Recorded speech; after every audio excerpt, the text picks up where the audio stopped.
राम को हर कोई समझने की कोशिश करता है, लेकिन आज हमारे राम के रावण के साथ हम हैं। आशुतोष राणा जी हमारे साथ हैं और आज हम रावण की नज़र से राम को समझने की कोशिश करेंगे।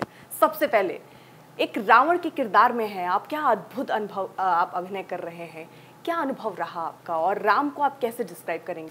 मेरा अपना ये मानना है कि परमात्मा श्री राम को यदि समझना है तो एक बार हमको रावण की दृष्टि से देखना चाहिए कि होता क्या है कि हम जब मित्र दृष्टि से किसी को देखते हैं तो कभी कभी हमें अपने मित्र के गुण भी दिखाई नहीं देते, लेकिन जब हम किसी को शत्रु दृष्टि से देखते हैं तो फिर हमारे जीवन में उस व्यक्ति का पूरा 360 डिग्री का जो पूरा व्यक्तित्व होता है वो दिखाई देता है और हमें उनके तमाम जितने हमें यहाँ तक कि अपने शत्रु के अवगुण भी गुण या स्ट्रेंथ के जैसे दिखाई देते हैं। उनके गुण तो दिखाई ही देते हैं पूरे के पूरे।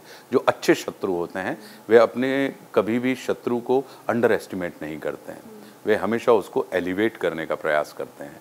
तो जब रावण की दृष्टि से हम राम को देखते हैं तो हम ये पाते हैं कि राम का जो जीवन है वो साधना पर आधारित है और रावण का जो जीवन है वो साधन पर आधारित है कि साधनों के ऊपर उसने साधनों के माध्यम से सत्ता की प्राप्ति की और राम जो है वो साधना के माध्यम से परम सत्ता की पुकार दे रहे हैं हमको और आपके, हमारे और आपके जीवन में। आप देखेंगे तो रावण का जो जीवन है वो वासनाओं से नियंत्रित हो रहा है और राम का जो जीवन है वो वासनाओं को नियंत्रित कर रहा है। एक जो है अगर आप देखें तो एक की जो यात्रा है वो साधना से सत्ता और शासन की तरफ है और परमात्मा श्री राम की जो यात्रा है वो साधना से, वो सत्ता से समाज और अनुशासन की तरफ है। तो अगर आप इनको हम अपने जीवन में देखें तो हमारे और आपके सबके जीवन में दशरथ भी होते हैं और दशमुख भी होते हैं। दशरथ अर्थात हमारा ये जो 5 ज्ञानेंद्रियों 5 कर्मेंद्रियों से बना हुआ, हमारा इन 10 इंद्रियों से बना हुआ हमारा जो शरीर है यह दशरथ है जिसके अंदर राम हमेशा मौजूद रहते हैं।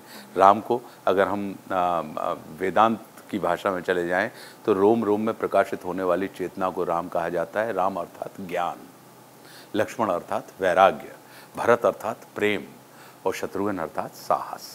तो ये जो दशरथ है, इस दशरथ के अंदर हमारे पास कौशल्या, इनकी 3 रानियां थीं। तो अगर हम देखते हैं तो हम पाते हैं कि जो माता कौशल्या है, कौशल्या का अर्थ होता है कुशलता, जिसके लिए युक्ति आवश्यक है। कैकेयी का अर्थ होता है कर्मठता, जिसके लिए शक्ति आवश्यक है।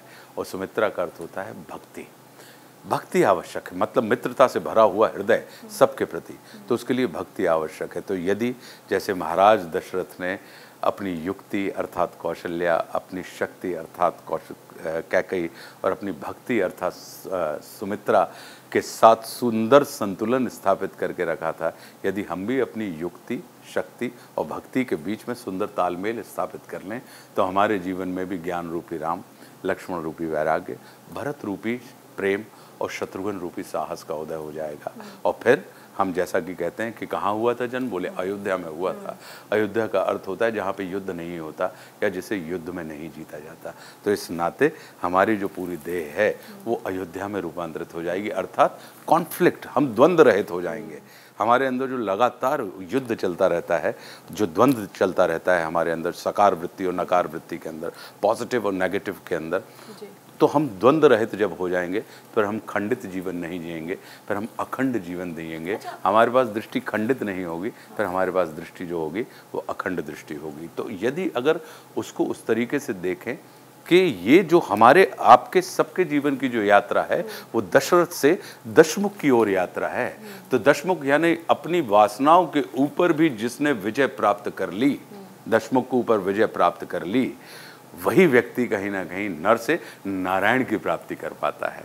तो ये मैं इसको इस तरीके से देखता हूँ और मेरा अपना ये मानना है कि हमको आज विजयदशमी का पावन पर्व है हमारे सामने, तो हम साधनों को नहीं, अगर हम साधना को महत्व दें तो हम जीवन में क्रंदन या निंदा के विषय नहीं, अभिनंदन और वंदन के विषय हो जाएंगे राम के जैसे।